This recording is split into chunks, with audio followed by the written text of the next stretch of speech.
حضرت مریم علیہ السلام کی پیدائش کیسے ہوئی؟ ایک دن میں حضرت مریم علیہ السلام کی جسامت میں کتنی بڑھوتری ہوتی تھی؟ حضرت مریم علیہ السلام کا بچپن کیسا تھا؟ جوانی کیسی تھی؟ اور جب ماں بنی تب کیسی تھیں؟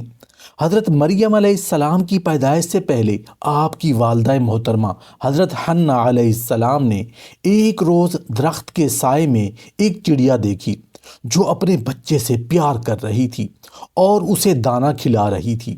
یہ منظر دیکھ کر آپ کا دل بھر آیا اور بارگاہ الہی میں اولاد کی دعا کی تو اللہ پاک نے آپ کو حضرت مریم علیہ السلام کی صورت میں با کمال بیٹی سے نوازا۔ حضرت مریم علیہ السلام کے والد کا نام عمران بن ماثان ہے، جو حضرت مریم علیہ السلام کے دنیا میں تشریف لانے سے پہلے ہی وصال فرما گئے تھے۔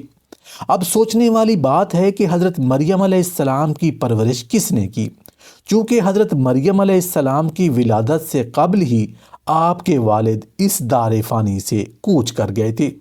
اس لیے آپ کی والدہ حضرت حنہ علیہ السلام نے ولادت کے بعد آپ کو ایک کپڑے میں لپیٹ کر بیت المقدس کے علماء کے سامنے پیش کر دیا تاکہ وہ انہیں اپنی کفالت میں لے لیں۔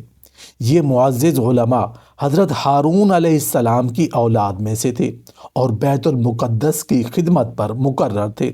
کیونکہ آپ کے والد حضرت سیدنا عمران علیہ السلام ان علماء میں ممتاز تھے، اس لیے ان سب علماء نے، جن کی تعداد 29 تھی، حضرت مریم علیہ السلام کو اپنی پرورش میں لینے میں رغبت ظاہر کی۔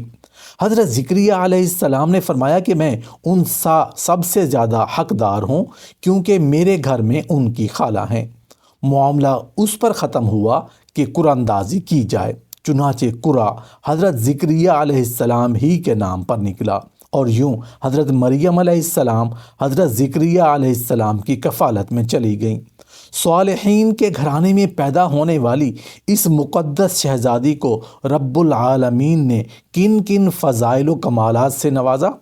آپ کے سوا کسی عورت کا نام قرآن مجید میں نہیں آیا۔ ہر نومولود بچے کو شیطان اپنی انگلیوں سے چھوتا ہے، مگر آپ شیطان کے چھونے سے محفوظ رہیں۔ حضرت مریم علیہ السلام کی پیدائش سے ہی اللہ تعالیٰ نے ان پر خاص فضل و کرم نازل کیا۔ وہ نہ صرف جسمانی طور پر منفرد تھیں بلکہ ان کی پرورش میں بھی غیر معمولی برکت موجود تھی۔ مفسرین بیان کرتے ہیں کہ آپ کی نشو و نما عام بچیوں کے مقابلے میں حیرت انگیز حد تک تیز تھی۔ یہ اس بات کی علامت تھی کہ اللہ تعالیٰ نے آپ کو ایک خاص مقصد کے لیے منتخب کیا ہے۔ جہاں عام بچے سالوں میں اپنی جسمانی اور ذہنی مراحل طے کرتے ہیں، وہاں حضرت مریم علیہ السلام ایک دن میں اتنا بڑھتی تھیں جتنا دوسرے بچے ایک سال میں بڑھتے تھے۔ یہ غیر معمولی ترقی نہ صرف ان کے جسمانی قد و قامت میں تھی بلکہ ان کی عقل و شعور اور شخصیت کی تعمیر میں بھی واضح طور پر نظر آتی تھی۔ آپ کی اس غیر معمولی بڑھوتری کو دیکھ کر لوگ حیرت میں مبتلا ہو جاتے اور یہ جان لیتے کہ آپ کوئی عام ہستی نہیں ہے۔ یہ اللہ تعالیٰ کی قدرت کی واضح دلیل تھی کہ وہ جسے چاہے اپنی نشانی بنائے اور اپنی خاص رحمت سے نوازے۔ نبی کریم صلی اللہ علیہ وآلہ وسلم نے آپ کو کامل خواتین میں شمار فرمایا ہے، جیسا کہ آپ صلی اللہ علیہ وآلہ وسلم نے ارشاد فرمایا، مردوں میں کامل بہت ہیں، عورتوں میں سے کامل آسیہ اور حضرت مریم علیہ السلام ہیں۔ حضرت مریم علیہ السلام کے پاس جنت سے بے موسم کے پھل آتے تھے۔ حضرت مریم علیہ السلام نے کسی عورت کا دودھ نہ پیا۔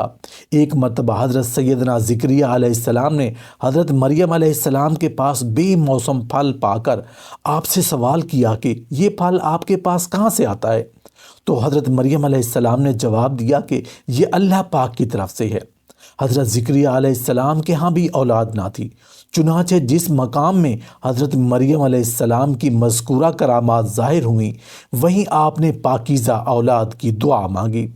حضرت عیسیٰ علیہ السلام آپ کے شکم سے بغیر باپ کے پیدا ہوئے۔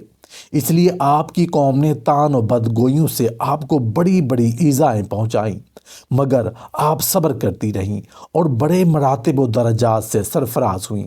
اللہ پاک نے آپ کی مدح و ثنا کچھ یوں ارشاد فرمائی: اور عمران کی بیٹی مریم جس نے اپنی پارسائی کی حفاظت کی تو ہم نے اس میں اپنی طرف کی روح پھونکی، اور اس نے اپنے رب کی باتوں اور اس کی کتابوں کی تصدیق کی اور فرمانبرداروں میں ہوئی۔